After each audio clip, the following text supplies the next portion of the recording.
you kind of hinted at the hell that is bankruptcy. Yeah. Walk me through that from my nerd world.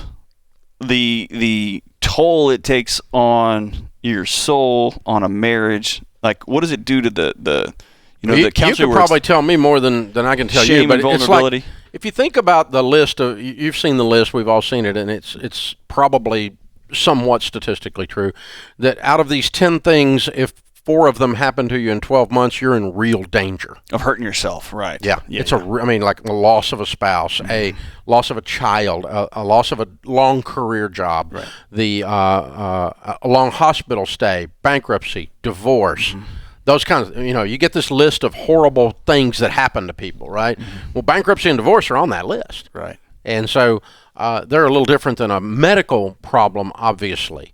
But, the house fire. Losing your home to fire is on that list. Devastating, right? Emotionally. So what does that do that's different than, I guess, a less minor trauma? It's an emotional trauma, isn't it? Yeah, but it feels like a bankruptcy would be somebody calling you out as a failure to yourself, right? It's like this. It's surrender, though. It's complete. I lost. When you walk out of your marriage, that's how you feel. I suppose. I've never been through that. That's exactly right. But when you have a divorce, you're fired from a job. The thing about losing a job, losing your marriage is you have the loss, right? You grieve the loss, but there's this other more insidious thing there, which is you don't trust yourself anymore. Well, bankruptcy the same way. Yeah, and that's what I'm asking. I've never been through it. Yeah, that's the same way. I felt like it destroyed. I mean, I was arrogant, cocky, and I was powder. It ground me to powder after that.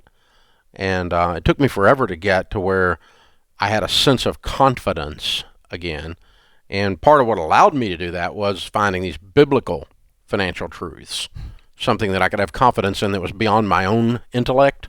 Right. Because my own intellect got me into a mess. Right. Academia, what it taught me about money, got me into a mess. Right. And so I couldn't, that was a shifting sand. That's exactly right. There's no anchor point. Build on that. Yeah. And so I found an anchor point that helped me get confidence in that, and then I regained, and then start functioning, regain confidence in myself. But it's a self-esteem destroyer. Now people say it's not. They say, that was an easy divorce. But I always call BS on that. 100% of the time. That was easy. It's just one of those things. It just didn't work out. 100% of the time. I tried that business idea, it just didn't work out. Just lost everything. We lost our house, but it's just a house. We get into the house. And that's just bravado BS. That's exactly right. Yeah. Because it hurts. And that will come out in other places. Yeah. It's one of those things that says, for the rest of your life, I'm a person that went through a divorce. For the rest of your life, I'm a person that filed bankruptcy. One of the big failures. So give me 1 or 2 baby steps, no pun intended, that you would, like the day after you look around and who you were, not what you had, who you were is powder. What's the little win to start walking your way back out of that? Well, I think it's the benefit that I got from it, personally. Okay. I think it was, I figured out I was not what I own. I figured out I was not what I do. It's the difference in being and doing, and so we put our having, we put our identity in what we own or what we do. What do you do for a living? Guys are like, what do you do? First question, right? First question, right? Right? What do you do? Well, it don't matter, right?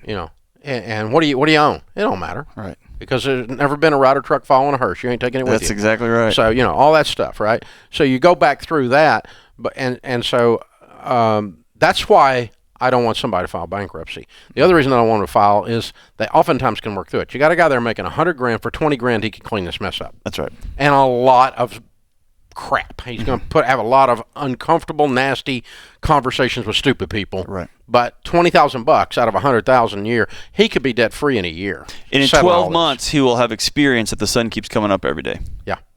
And then 12 months, he's done. Yeah. He shook hands and he squared up with those folks. And whatever he bought on that stuff, he'll never do it again. That's right. He'll never do it again. There's too much cost. I'm fascinated by the and I've had a few of these experiences in my life at a more minor level, but when you lose trust in your own decision making, right? You have nowhere to go but the mirror. It's a different kind of trauma. It is, yeah. Because anxiety works the same way. It's like being betrayed by your own body. You know in your head, there's nothing happening here, but your heart's racing. You're having an anxiety attack. Yeah, you can't breathe. You're frustrated, and it's not real. Yeah. But your body's just run off down the road on you, right? But it's the same thing sitting in a horror movie. I know it's not real, but it still scares the crap out of me. That's exactly right. Yeah. That's why I don't go to them. I get scared.